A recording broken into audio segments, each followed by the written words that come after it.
segment. Both going to pick kind of we're calling the ballers of the week. We're both going to pick a guy on offense and defense. If you not sure if you have one, I have an offensive guy already, John. I'm not sure if you want a second for, or you already I have have your. one. I'm just gonna say this Go ahead. for anyone watching on YouTube. The graphic, I didn't know who either of us had picked, and so I Mm-hmm. put guys who just had really good weeks. So if Okay. you look at the graphic and neither of us picked those guys, I apologize. That's why they had good weeks though, so Yes. they are ballers. Anyway, you can go ahead All right. since you So already have yours. offensive, I'm going with Debo Samuel. Like, welcome back, Debo Samuel. I mean, had 189 yards and a touchdown. Just looked great. I know he had a fumble late, but still came back. Reminded everyone that he was part. He's a really good receiver and should be mentioned in that draft. I almost forgot he was part of that draft class, the Metcalf, AJ Brown draft class. So that's looking like to be a really darn good wide receiver draft class if those three keep on the trajectory that they're on. So he would be my offensive player slash baller of the week. What about you, John?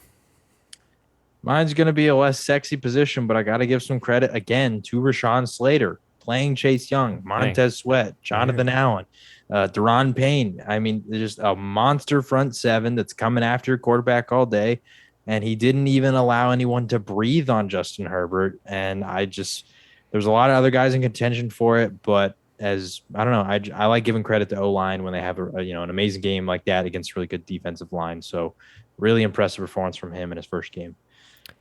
I'm giving my next one defensive player to Mr. Xavier Howard.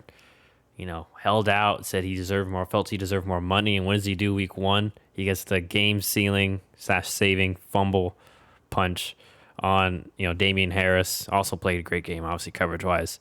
But on top of that, like, oh, I can cover guys. Oh, by the way, too, I can go strip the running back too and, save the game.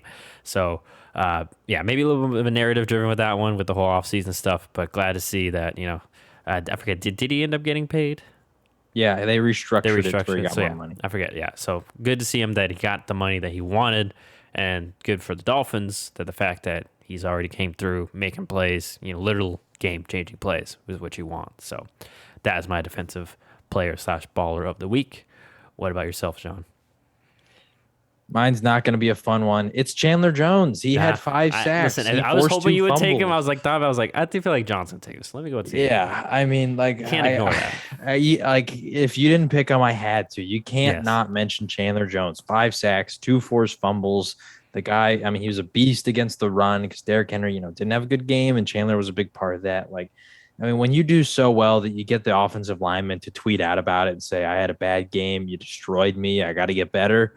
Like, I mean, come on, like the guy monster game after all the offseason contract controversy. He came out, he played, he didn't hold out like some other guys might. And he took care of business and he said, you know what? You don't want to pay me. I'm going to prove to you why you should. And he got five freaking sacks. And that's like what a game from Chandler Jones. All right. So that is our ballers of the week. So we'll continue to do this every week. Try to have an offensive, and yeah. So